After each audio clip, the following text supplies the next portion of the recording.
So we're going to start by doing the profile view, drawing number 3. I'm drawing 2 drawings, a left and a right. You only have to do one of these. We're starting again with the oval. Don't worry about the shape of it, it's just a place to put a face. We're writing on our paper, generic profile. Remember, generic just means an anybody. We are not looking at a person posing. We're not looking at a photo. It's drawing number 3. Left-handed people, you are looking at this side. Right-handed, this side. I know it's opposite, but left-handed I can draw here. Right-handed you would be drawing here. We're mapping the face, just like each other view. So halfway across is our eyes. I'm going to put a line across. I'm probably going to draw this a little darker so that you can see what I'm doing. When you do this, you can do this a little bit lighter or sketchy. Let's imagine your chin is down here. This might have to move as we go, but we'll start there. Your nose is halfway across. And halfway between here is our mouth. With a profile view, we start with the side of the face. We start drawing the profile. We don't start by drawing a feature. So let's draw that front flat forehead. I haven't come all the way to that line. I'm going to draw the bridge bone, where you feel that bone above your eye, the eyebrow bone, and it comes right into here. And this is the top of your nose. We don't want a corner here, so we're going to just round that out slightly. And here's the bridge of your nose. Don't go all the way down to here. Here's the bridge of your nose. Look at the angle. We're not having it stick out like that. I want to draw the cartilage for the bottom of the nose, which is almost as big as coming back to here. We need the right size nose, so make your cartilage the right size. And this can go below this line.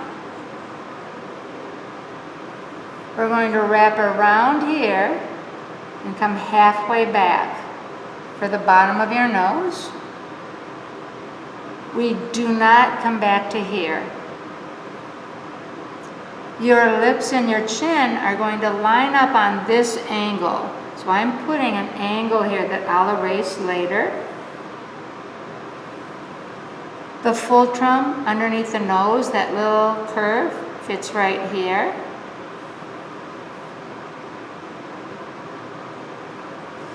Your top lip comes around here, and instead of coming this way or flat like this, it just slopes slightly to this part on our oval.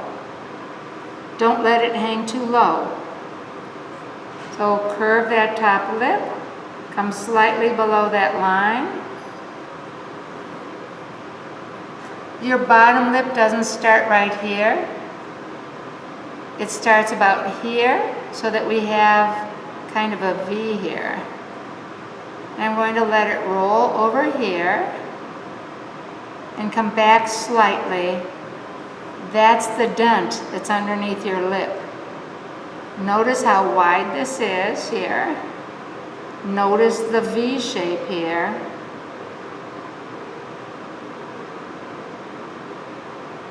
And I'm going to draw more chin here.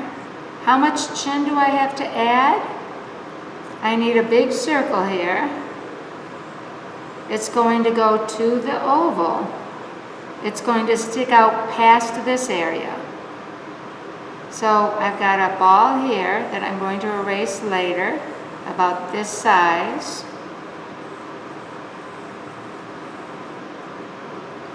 So let's come around here. Come around here. There's the bottom of our chin. Before we can do the back of our head or our neck, we're going to put the ear on here. And our ear lines up with your eyebrow, which is just going to be right on this bump. Come here. And it lines up at the bottom of our nose.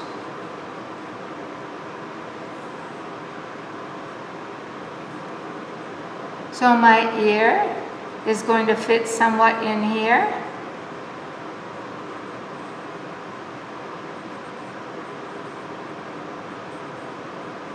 And remember, below your ear, we have that bone, the top of our jaw. And that's going to line up with about this bottom corner of your mouth here, where that line is. So we've got that jawbone here. And then we're going to swing from here to meet this. So you can turn your paper upside down if you need to, like this.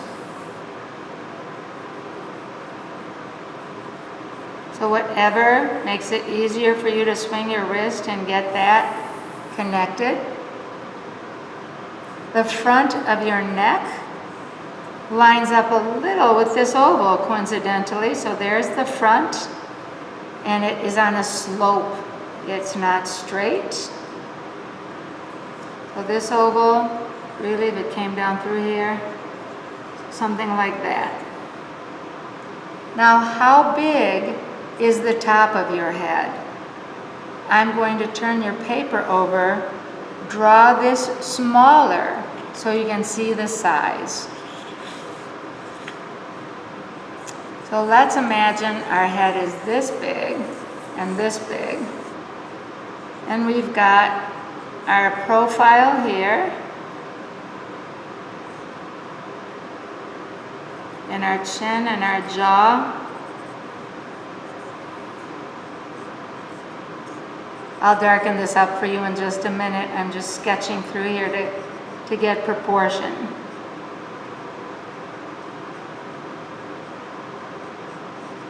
So we've got something like this.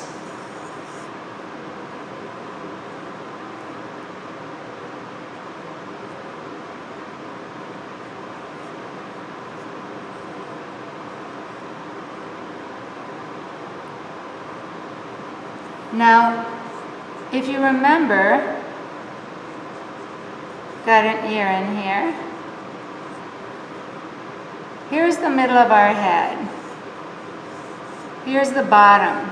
Remember that your head, if this is the middle, that our crown, which is way back here, is the tallest part of our head. So let's measure with our fingers from here to here, the halfway mark, the bottom of your chin. Right above your ear here is your crown. So we're going to put that mark there. It equals this size. So let's measure this one. So here's the top there. A little bit lower there. Here's my forehead. I'm going to swing this until I can get to my crown here. So that's the top. I'll turn my paper this way so I can swing this over here.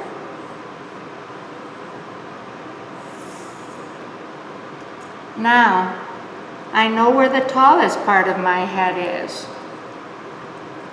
How far back is the back of my head? Well, your head here, from crown to chin,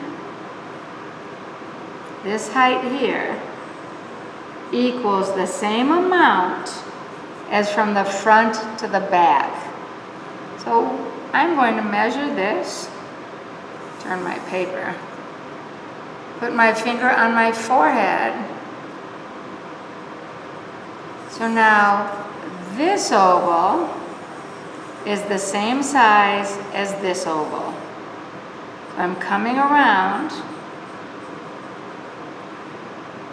and right behind my neck here, or my ear, my skull comes in and starts to slope. And there's my neck there. Notice the width. The shoulder would be here. The front looks longer. It's going to become a collarbone down there. Your other shoulder would be there. Let's try this again. From chin to crown. From forehead to back. Same size. So this is the same size as this. You can do it with a ruler if it's easier for you. So I'm going to come around this back, slope this slightly in right back here, and then this comes back here. My shoulder, collarbones down there. This should look like a cylinder here. Should be the same width here. So that's how big my skull is here. So now we've got that figured out. I'm going to turn your paper over and continue on the front. I just don't have enough room to draw the back of the head with both of these next to each other. So we're going to just imagine that we have a back to our head here. Okay, to start the features, let's put the bridge of the nose in.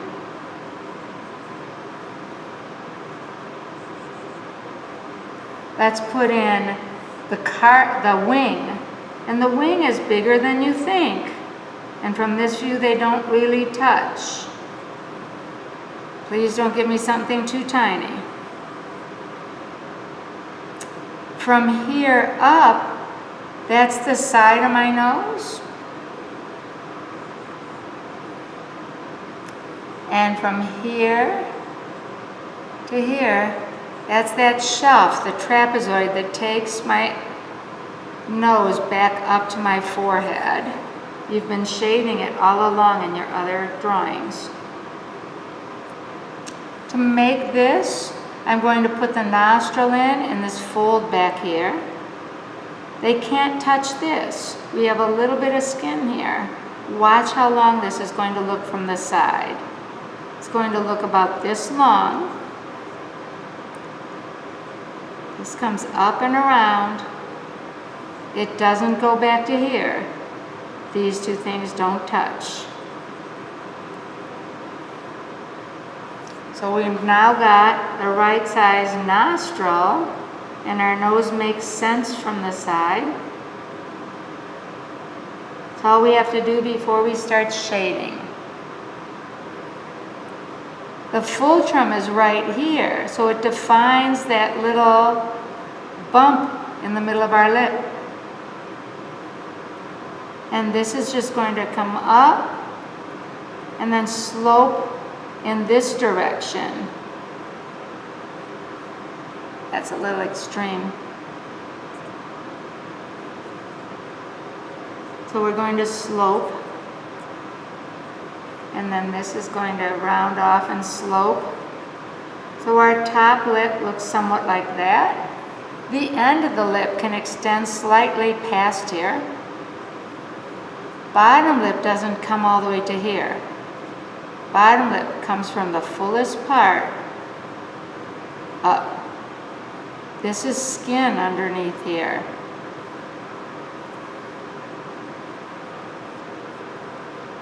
Now let's look at this angle. If your bottom lip or your chin looks like this, they're too far back.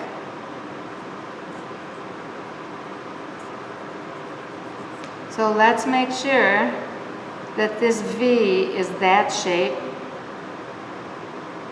and that our chin is sticking out. about as wide as your bottom lip.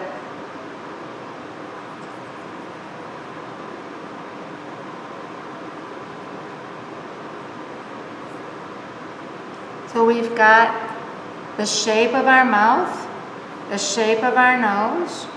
We now have to do our eye. It can't sit up here. It has to sit slightly, just a little bit above that line, and it starts at the shape of a box or a rectangle. Let's be more specific. Fits about right there. Your eyebrow is going to come up sometimes straight across, and it's going to bend at about that angle. Bend here. So I'm going to start in this corner, draw this line across, and let it hook a little there. So top lid starts there, comes across, hooks a little over.